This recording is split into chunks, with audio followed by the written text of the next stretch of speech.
조갑제 TV 시청자 여러분 안녕하십니까. 2024년 2월 25일 오후 5시입니다. 50년 넘게 기자 생활을 하면서 별난 사람들을 많이 만났습니다. 기자는 주로 튀는 사람을 만납니다. 나쁜 사람도 만납니다. 천사 같은 사람도 만납니다. 그러면서 하나의 기준을 갖게 되었습니다. 기량으로 따지면은 사람의 능력은 천차만별인데 도덕성으로 따지면은, 즉 인성으로 따지면은 거의 비슷하다, 이런 생각입니다. 예컨대 메이저리그에서 한 시즌에 60개 홈런 치는 사람도 있는가 하면은 홈런을 6개밖에 치지 못하는 선수도 있습니다. 기량은 1대 10입니다. 그러나 인성, 도덕 면에서 어떤 사람이 저 사람보다 도덕성이 10배 뛰어나다, 또는 10분의 1밖에 안 된다, 이렇게 말할 수 있는 경우는 거의 없다는 이야기죠. 즉 남의 인성을 가지고 논하는 것은 무리라는 겁니다. 과학에도 맞지 않는 이야기죠. 그런데 한국은 인성 이야기를 너무 많이 합니다. 도덕 이야기를 너무 많이 합니다. 근데 여기에 인성 이야기를 안 해야 될 사람들이 있어요. 그 사람들은 검사, 판사, 정치인, 이런 사람들입니다.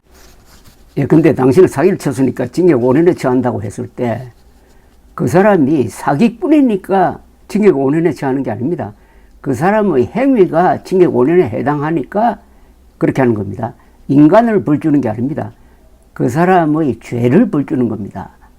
이렇게 구분을 하는데, 유독 한국의 정치인들이 인성을 많이 논하는데 이게 좀 지나치니까 정치인이 대중 스타, 가수라든지 운동선수라든지 이런 사람들의 인성까지 비판하는 경우가 있어요.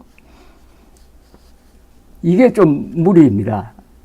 사인들끼리 사담으로 인성 논하는 거야 누가 말리겠습니까만은, 정치인들의 모든 행위는 그게 기록이 되고 전파됩니다. 그러니까 공적인 활동이 되는 거죠.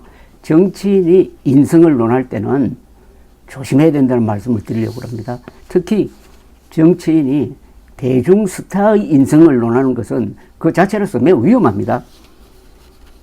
제가 정리를 한번 해봤습니다. 첫째, 기량을 비판하는 것은 문제될 것이 없지만은 인성을 비판하면은 한 인간에 대한 총체적 부정으로 이어집니다. 특히 힘 있는 정치인이 그렇게 하면은 그 피해가 막심할 수가 있습니다. 두 번째, 서로 원수가 됩니다. 인요한 씨가 이준석 씨를 겨냥해서 그는 도덕이 없는데 이는 부모 책임이라고 했는데, 이런 인성 비판은 원한을 심습니다. 세 번째, 인성 비판자의 인성도 비판대에 오릅니다. 이강인 선수의 인성을 연일 비판하고 있는, 퇴출시켜야 된다고 하고 있는 홍준표 대구시장에게 당장 당신은 홍수 났을 때 골프 쳤지? 라는 반격이 들어옵니다. 골프 친 건 인성과 아무런 관계가 없습니다. 그래도 당신은 얼마나 깨끗한가? 이강인보다 깨끗한가? 라는 일종의 균형 감각이 작동하게 되어 있는 게, 이게 또한 인성입니다. 네 번째, 대중스타는 팬덤이 강합니다. 이들이 인성 비판 정치인의 적대 세력이 될 수도 있으니까 조심해야 된다는 이야기입니다. 다섯 번째, 인간 능력은 천차만별이지만 인성 면에서는 거의 비슷한데 권력 투쟁에 함몰될 수밖에 없는 정치인들의 평균적 도덕 수준은 아래쪽에 있을 겁니다. 국회의원 전과율 약 30%가 그걸 증명합니다. 따라서 남의 인성을 논하기에는 가장 적합하지 않는 직종이 정치인입니다. 이런 이야기를 하도록 화두를 하나 던진 사람이 바로 이준석 개혁신당 대표가 어제 쓴 페이스북 글입니다. 이 글은 오늘의 명문으로 추천할 만합니다. 사람이 그 방향으로 한번 생각하고 반성도 한번 해봐야 되겠구나 하는 문제의식을 던지는 글이 좋은 글입니다. 이준석 개혁신당 대표가 어제 쓴 글을 제가 다시 한번 읽어드리겠습니다. 저는 김보름 선수 사태 때도 국가대표 선수를 놓고 모든 사람이 국가대표 선수들에게 과몰입하지 않았으면 좋겠다고 이야기해 왔습니다.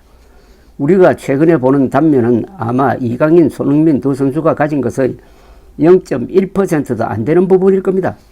저는 이런 장면을 볼 때마다 우리 정치에서 자칭 보수 진영이 자유주의의 이념적 최소치조차 갖고 있지 못하다고 느낍니다. 애초에 선수들 사인 간에 벌어진 일이며 당시의 상세한 정황이 어땠는지는 현장에 있던 이들만 정확히 알 수 있습니다. 하물며 당사자들이 잘 풀고 손흥민 선수가 사려 깊은 입장문도 올렸습니다.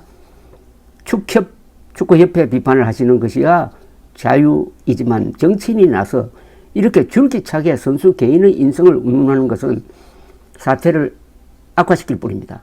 누구도 홍 시장님에게 이강인 인성 디렉트를 맡긴 적이 없습니다.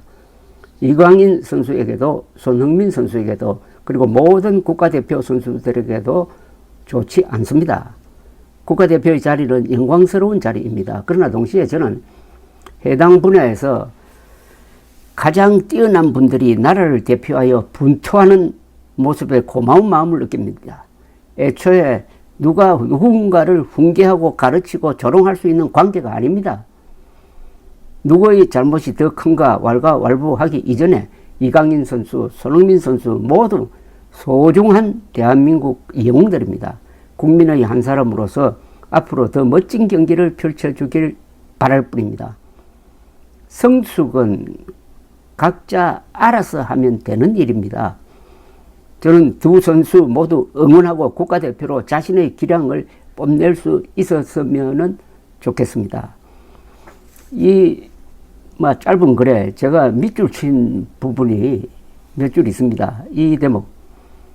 우리 정치에서 자칭 보수 진영이 자유주의의 이념적 최소치조차 갖고 있지 못하다고 느낍니다.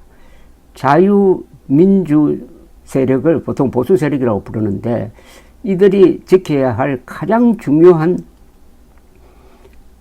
기준은 개인의 존엄성과 개인의 인권과 개인의 자유입니다. 그 개인의 존엄성과 자유를 지키려면은 사생활을 지켜줘야 합니다. 그리고 신앙의 자유를 포함한 양심의 자유도 존중해 주어야 합니다.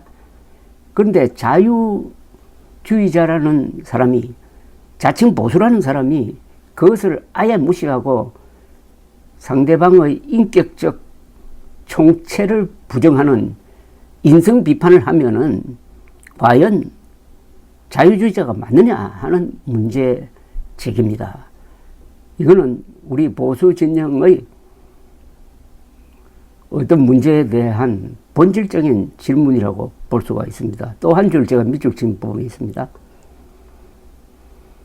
애초에 누가 누군가를 훈계하고 가르치고 조롱할 수 있는 관계가 아닙니다. 성숙은 각자 알아서 하면 되는 일입니다. 나이로 찍어 누른다든지 하면서 다른 사람을 교육하려고 했을 때 그 교육자의 태도이면 괜찮은데 군림하는 자세여서는 되겠느냐. 이 또한 한국의 나이 많으신 보수 세력이 새겨들어야 될 내용이 아닌가 생각됩니다. 그래서 이준석 대표의 이 글은 명문입니다. 왜 명문이냐. 이걸 가지고 토론도 한번 해봐야 되겠다. 생각도 한번 점검해봐야 되겠다. 이런 영향력을 주기 때문입니다. 감사합니다.